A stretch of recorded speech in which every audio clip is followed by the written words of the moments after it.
Hey there, garden friends. Welcome to the garden. Happy winter solstice to you. It is the first day of winter out in the garden, which you would think winter is a dead time in the garden. Actually, the garden is thriving right now. In today's video, we're going to learn all about pruning our dormant fruit trees. That's your peaches, your nectarines, your pears, your plums, apricots, apriums, pluots, apples and whatnot. So we are pruning them back right now in the dormant season. We're doing some work out in the garden. We're also going to be spraying them this time of year with a dormant spray.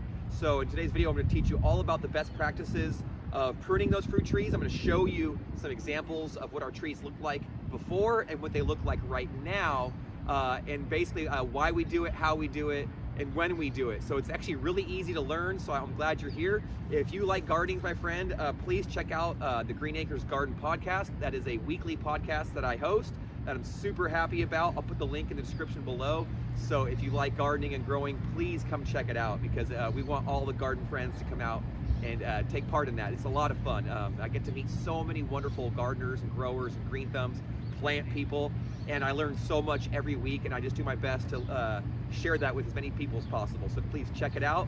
But before we get into the finished product of show you what my trees look like now after having been pruned, let's take a look back at what these trees looked like just a few weeks ago, so you can get a better idea of what's going on here. Let's take a look.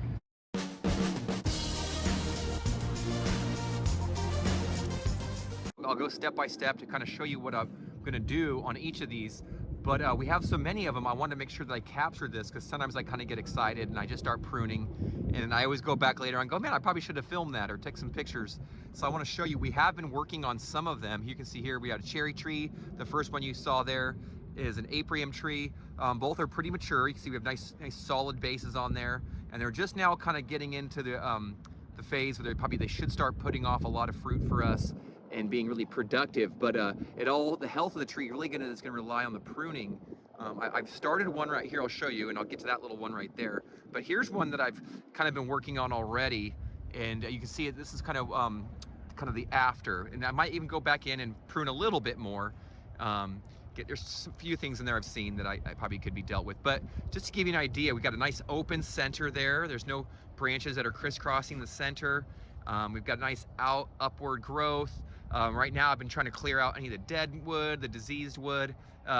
Oftentimes too with these branches, I've been having some where they get horizontal way too long. So this one actually is still pretty long. I could probably cut it back even further if I wanted to, so that way you can kind of help push that growth up. Because you'll notice that when your branches get so far away from the center of the tree, the canopy, on these long stretched out limbs, and they get full of fruit, those are the ones that tend to break the most and have issues. So like I said, I might have to come here and still give it a little bit more of a haircut.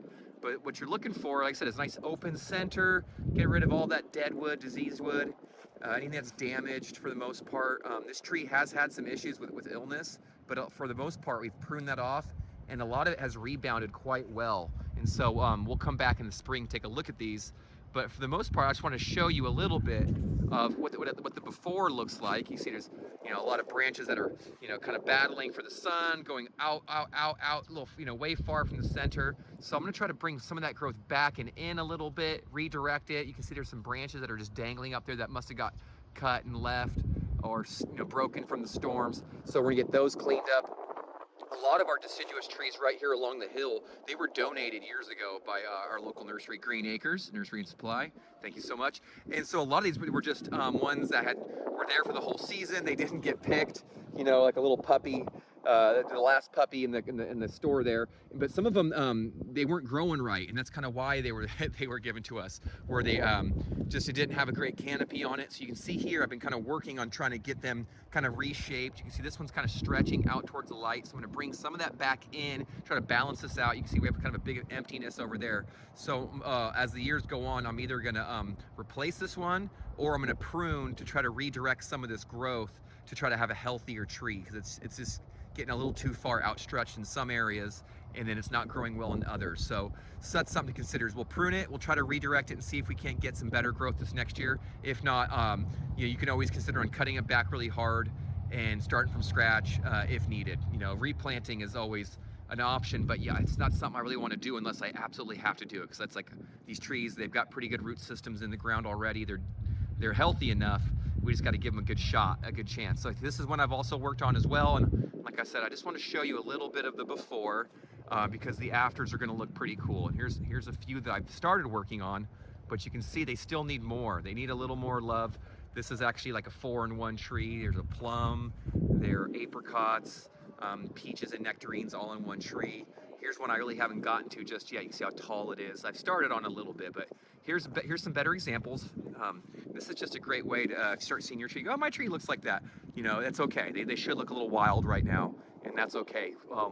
One great technique that I would recommend for somebody who's starting out doing their pruning their fruit trees this very first year, or if you're new to it or whatever, is don't get overwhelmed. Sometimes you don't have to do every tree in your yard all at once. Let's say you have one fruit tree in your yard, like this one is a nice big pluot tree, plum apricot hybrid, delicious, flavor supreme, so good. But you see it's a nice big wild tree.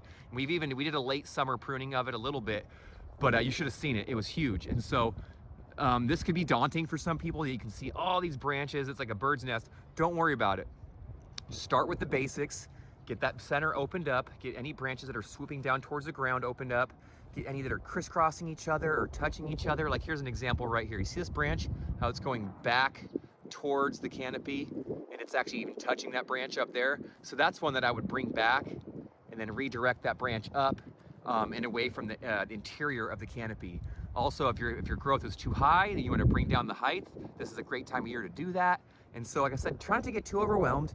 Do what you can while you can, and if you feel like it's just too much, or you take a break, come back to it. Sometimes I'll come through here and I will prune the best that I can for as long as I can, and then I will even actually go back to some trees that I thought I had finished on, and then on another day get a little little thermos full of hot tea in there or something, and walk the garden. And sometimes that's when you notice certain branches that you may have missed, or cuts that you could make that would actually better improve the health of your tree. So let's get into it, and let's get these pruned up. Let's do a little step-by-step, and I'll show you just how we do it here at the garden. So hopefully now you have an idea of what the trees looked like a little bit ago and what we were working with. And so I have done some work out here, but before I get into that, I want to show you some of the tools that I like to use when I'm pruning my fruit trees. Of course, get a pair of really sharp bypass pruners. You don't need an expensive pair, just a really sharp pair that works for you. If you have a pair that you like to keep around, try to take care of your pruners. Keep oiled up, cleaned up, sharpen them as much as you can, because when these are sharp, and the same thing goes with your loppers and any other cutting tools, the sharper they are, the better you're going to get. The cuts are going to be so much cleaner, the plants can heal better, there's less ripping and tearing. So sharpen your tools, but a nice handy pair of bypass pruners are always good. For some of the thicker limbs, the more mature limbs that need to be removed, I like this little curved handsaw. It works great. These little serrated teeth are super sharp, so be careful, but they really just, they work wonders on these limbs. Usually the ones that are a few inches around are usually good target limbs for these ones, because it's just thick enough that you need it, but not so thick that you're going to hurt yourself and take a lot of time. But these ones work so good. Another tool that you're probably familiar with, of course, are your long-handled loppers. They're just like your bypass pruners, but just with a little more leverage on them. Same thing, keep them oiled up, keep them sharpened up, and also sanitize your blades in between usage. So as you're jumping from tree to tree or season to season, and both, spray these down. You can use like a Lysol spray or bleach and water mixture.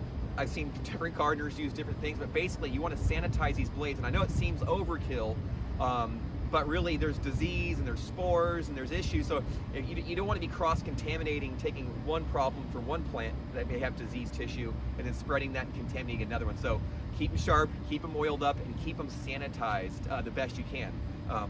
And of course, for some of those limbs that are out of reach, a nice long-handled lopper, pole lopper, can be helpful. Now sometimes you'll see these with a lopper as well as a serrated blade. They work great. Sometimes you'll see ones that extend and get longer. So depending upon the height of your fruit trees, you might need a longer pole. But these poles, this is a real simple one, and it works great for the size of these limbs to get those locations where maybe those loppers just aren't really going to reach. So this extendable pole lopper is it's a good one to have. Now we'll get into the spraying here in a second, but I want to show you what I like to spray with. And so after I've pruned, I usually prune first. That way I don't have to go, that way I'm not spraying a bunch of material on branches that I'm going to be pruning off, and which is wasteful. So we want to save our time and our money. So I use a liquid cop. There's different brands out there. This is Monterey. It's one I get my hands on here, and it's liquid copper fungicide, and it works great. So it says controls many diseases attacking citrus fruits, nuts, vegetables, and ornamentals. So read the instructions. You'd be shocked at how small of an amount you need to use into water. So of course, get yourself a decent sprayer that you can mix in, because it's basically just a small amount of this liquid copper goes in to several gallons of water. I think it's like 4 to 6 teaspoons per gallon. Teaspoons, so small amount. And so it's pretty potent as far as it's the way its effectiveness, and it's really going to take care of all your peach leaf curl and all those other fungal problems that, believe me, if you've had peaches and nectarines and you haven't sprayed with this, and you have some moisture in your climate, you're going to notice peach leaf curl sucks. It stinks, and it really slows down and hampers the growth of your leaves and the health of your tree, because the leaves are basically how your tree feeds. It's how it feeds itself. So if the leaves are mutated or distorted or damaged, and that's really going to limit how much energy the tree can provide to itself. And the tree needs a lot of energy if you're going to grow fresh limbs and a lot of fruit and flowers. So we want healthy leaves. Spraying, I've noticed, really helps. Now I do it 3 times a year. I usually do it right at the beginning of December, maybe right around Thanksgiving, beginning of January after the new year, and then the beginning of February, right before Valentine's Day. And so those 3 sprayings are really going to ensure that the liquid copper can really do its magic. Now, if you've missed that first spraying, no worries. You can't go back in time. I don't have a DeLorean, but that's okay. So moving forward, spray now and then do another spraying if you can. If you're getting to this video late and you're like, I missed the first 2 sprayings, all right, then you're going to spray 1 time that year. 3 is best, but at least once can be helpful. So we're gonna let's take a look at how we pruned, what we pruned, and then we'll go on from there. Let's take a look. All right, so when it comes to pruning your dormant fruit trees, usually the first limbs I'm looking for are your dead, diseased, dying limbs, all those ones that are damaged. You can tell because they'll look right here. I left some for us to take a look at. Can you see the dead limb? Can you see the one that's not active that really should be removed? So healthy limbs, look at that. See this limb, see the color on that one? It's dead. So that is one that I'll get in there and I will remove right there. You can see a friend of his right here, a little dead nub. Time to cut that one back, and you want to make a nice clean cut right here. You don't need to cut into the healthy part, but you do want to remove the unhealthy tissue, that dead tissue.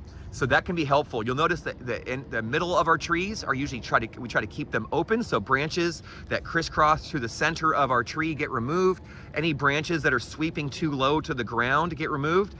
So you can see in the background there, we have our citrus. That is the exception to the rule. Those limbs we actually let get pretty low to the ground, although these ones are a little bit lower than they should be because they're so full of fruit. But back to the deciduous trees. So any limbs that are going too close to the ground get removed. Any suckers get removed. Also, oftentimes you can see here the limbs want to go out and out and out and out and out, and these ones were really long, and so you want to bring out, so the limb is horizontal for a long time, you want to bring them back. I'm going to show you some different trees we've cut, and one thing I've noticed that is that as I go, sometimes I'll do a preliminary pruning, and I'll do my best to prune what I can. But then, even now, as I'm coming back and you walk through the garden a little later, a few days later, you come back, you'll notice limbs that you missed, or ones that you should have brought back a little more. So there's 2 types of cuts. There is a thinning cut and a heading cut. A thinning cut is when you remove a branch, the entire branch where it connects. So that'd be like removing this branch here, but cutting it right here. That's a thinning cut, right? Or cutting this one all the way back to here. And that thins that branch out.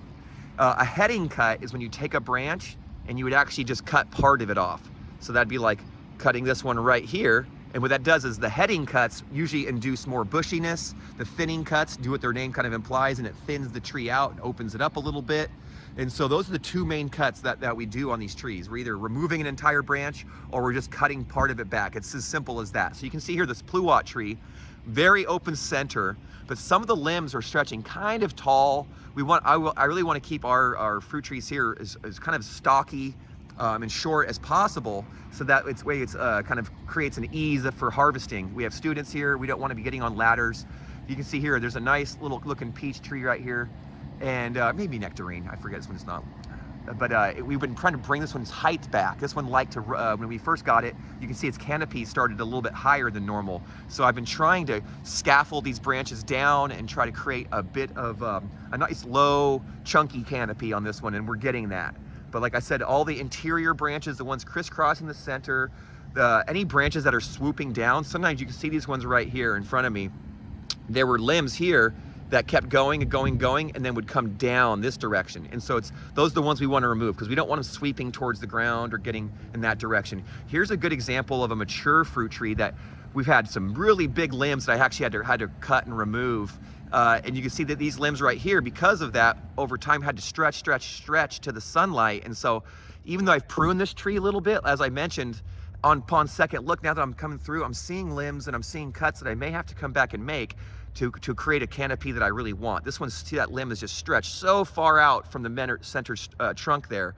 It's time to bring those ones back a little bit to get that growth a little closer to the inside, to that center line there, because as the limbs extend and they'll get full of fruit and they get really elongated, they get so far away from that center trunk that that's when the limbs break and they tear, and that's what we don't want. You can see this is actually a 4-in-1 tree right here. There's peaches, plums, apricots, nectarines, all in the same tree. You can see a limb right here that was going, and a few seasons ago, this limb, you can see we cut it last year, kept going this direction, woo, super far, all the way out here. But look where I cut it, boom, those upward facing buds are now creating vertical branches. So what's great is when you really get in here and you have some fun, you can see where I have cut to these buds. Wherever I cut to, that's going to be the new direction that tree and that branch is going to take as it swells up and starts to grow. So you can direct the growth a little bit. You'll notice that some fruit trees don't really behave, or they have different growth characteristics than others. They might their habits might be a little different. Here's a good example of that. This is actually a mixture of pear trees. We've grafted a few on there. You can see there's one that I grafted, a different variety of pear on there. Same thing with this branch right here, and another on the other side, grafted. But this is actually a mixture of pears, but mostly the tree is a 20th century Asian pear, which they're delicious. But you can see, look at the growth habit naturally.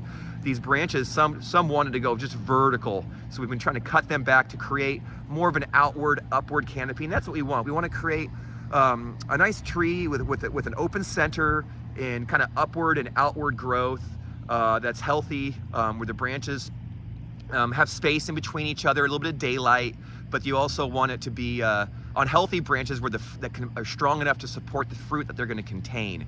So you don't want them completely going vertical. You also don't want them going completely horizontal. You want, up and out, and that's really what we want. A nice scaffold effect. This one's starting to kind of show a little bit of that. And like I said, each fruit tree kind of does its own thing. Some varieties, or some different types of fruit trees, they have different growth habits, and you kind of have to just get used to that. And sometimes you'll have good growth, and then maybe a limb dies or a limb breaks, and then you have to go back and kind of deal with an open spot. And so let's take a little greater look in detail on some of these that we have going on here.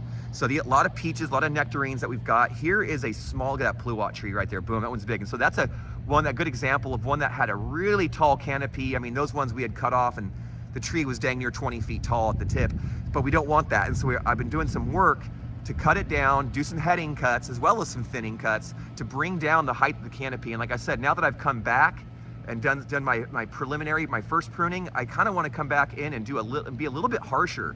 And so the trick, I think, to having a good healthy fruit tree and getting, increasing your skills at it is going to be practice. I think the more seasons you're going to prune, the better off you're going to be. You can see this is like a 5-in-1 plum. These are 5 plums in one, but you can see I'm trying to create a lower scaffold, and we've got some branching right here. I could honestly, with these young fruit trees, you can be pretty darn aggressive.